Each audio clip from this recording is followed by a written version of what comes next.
Breaking now at 6. A deadly plane crash in West Houston. 2 men are dead, and now investigators are trying to figure out how this happened. We're live with the latest developments.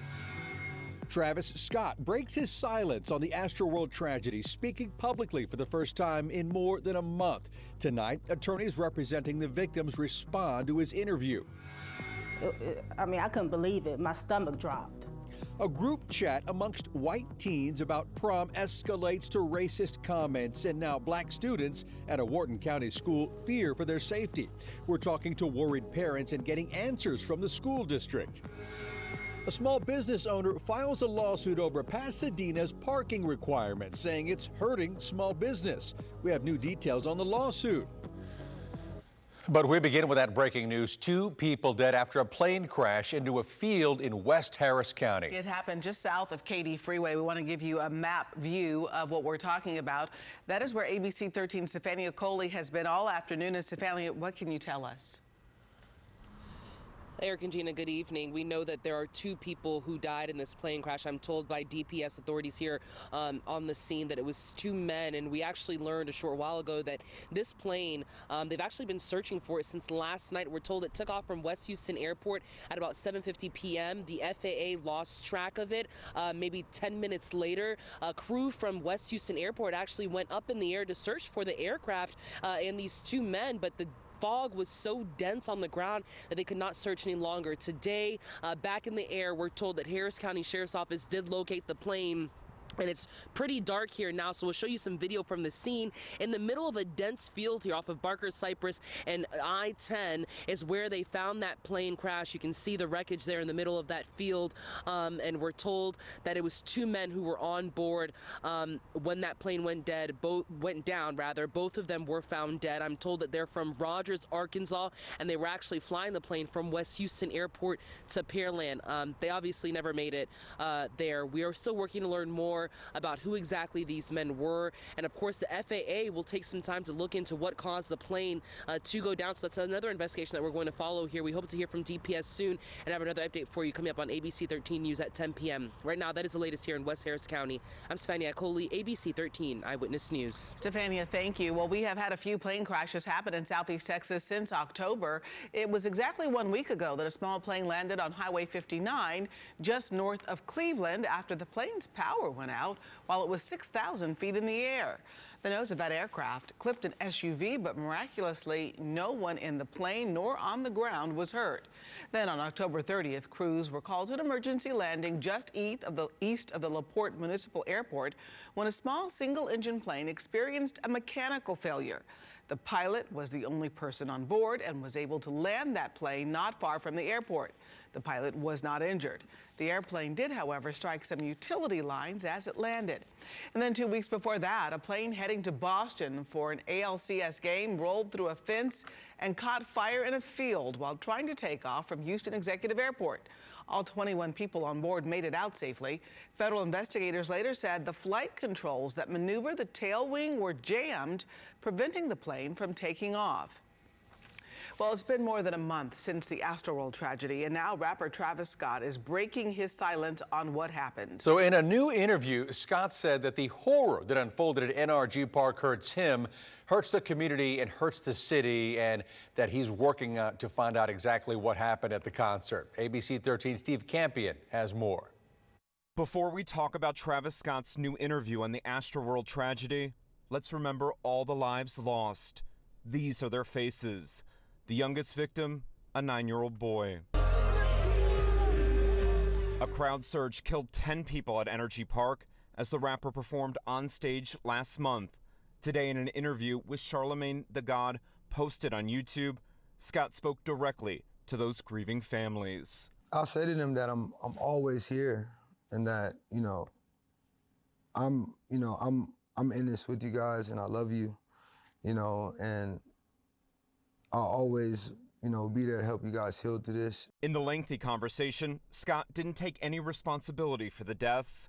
He told Charlemagne the God he's committed to enhancing concert safety moving forward. At the end of the day, I just don't think, a Travis Scott show or, an Astroworld show, wasn't the bottom line factor of what happened here. In 50 some odd minutes, he didn't even say he's sorry. Every time that he tries to shift blame, every time that he makes excuses, he just adds to the pain of these families who lost loved ones. Tony Busby represents Axel Acosta's family. The Western Washington University student traveled to Houston for Astroworld. He died as a result of the chaos. Busby says he recently spoke with Acosta's father. They're disgusted. It's so transparent. It's transparent to everybody watching. It's not advancing the ball for Travis Scott. It's just adding insult to injury to these families. And as I've said, unless he'll just say, I'm sorry, I messed up, I screwed up, and I accept some responsibility, the best thing is to say nothing. Scott's interview comes as his legal team is actively trying to get him removed from the 100+ lawsuits filed in the concert's aftermath. Busby says the rapper's comments today show he doesn't understand the gravity of the situation. I don't know if it struck home with him yet, but I would respectfully suggest that when he's under oath and sitting in a room and he doesn't get to pick the questions and he doesn't get to pick who asked the questions, I think it's going to hit home then. And that was Steve Campion reporting. In the last 90 minutes, attorneys representing the families of Franco Patino and Jacob Juranek released a statement saying that what they called Travis Scott's latest prepackaged public relations stunt. The statement says in part that the families needed Scott to be there during the show when he could have and should have saved their lives, or rather the lives of their children. How dare he say he's with the families? Nothing could be further from the truth. The only time Travis Scott will be with them is in court, close quote. Well, earlier this week, we learned that lawyers for the victims and concert organizers have asked the Texas Supreme Court to combine 275 of those lawsuits into a single suit. The state court has yet to rule on that. And we cannot forget the 10 people that died as a result of the concert. Ezra Blunt was the youngest victim. He was just 9 years old. His favorite game was Fortnite. 22-year-old Bharti Shahani was a senior at Texas A&M, and Astroworld was her first concert. Madison Dubisky was 23 years old, and from Cyprus, pink was her favorite color. 14-year-old John Hilgert was a 9th grader at Memorial High School. Last month, buildings in Memorial City were lit up in his favorite color, green, to honor his memory. 16-year-old Brianna Rodriguez was a junior at Heights High School. She had a passion for dancing and was at the concert with her friends. Friends of Jacob Juranek and Franco Patino came to the concert together. Patino was an engineering student at the University of Dayton in Ohio. Juranek was a junior at Southern Illinois University, Carbondale. And we also have 21-year-old Axel Acosta. He traveled on his own from Washington to see Travis Scott. And the brother of 27-year-old Danish Baig said he died in the crowd surge while trying to save his fiancée. And finally, 23-year-old Rudy Peña from Laredo. His family says he was the youngest of 5 siblings and wanted to work in border protection. You can read more about the victims and the lawsuits involved in this case over at ABC13.com and our news app. More cases of the Omicron variant of COVID-19 were detected here in the Houston community. Houston Methodist reporting 9 cases of the new variant. So here's what we know. All were cases from December, though it's still unclear if those patients were hospitalized or if they just recently traveled. Also, the cases were confirmed through Houston Methodist genome sequencing that identified the variant.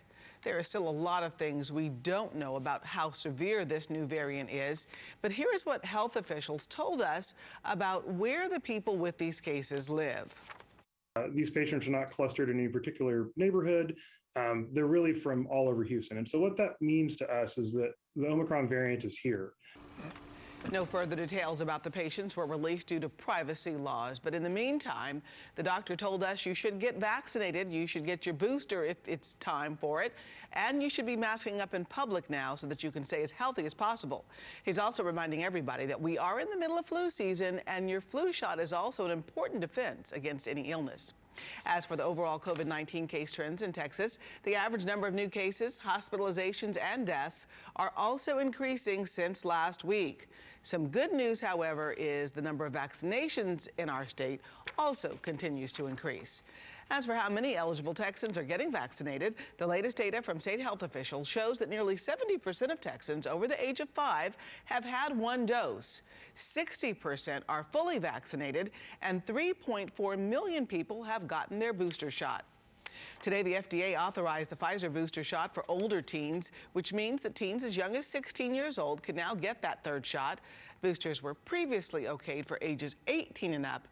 And we'll have more on all of this for you coming up at 6:30. A racially charged text thread by white students has some black students here fearing for their lives. I have the story coming up.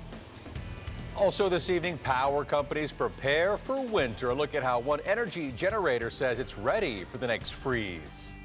AC's working overtime today as record highs crushed all across southeast Texas. Another day of record heat tomorrow, and then a big cool down. That cold front currently moving through the Rockies, bringing Denver its first snowfall of the year. We'll chat more about what it does to our weather this weekend coming up in your forecast.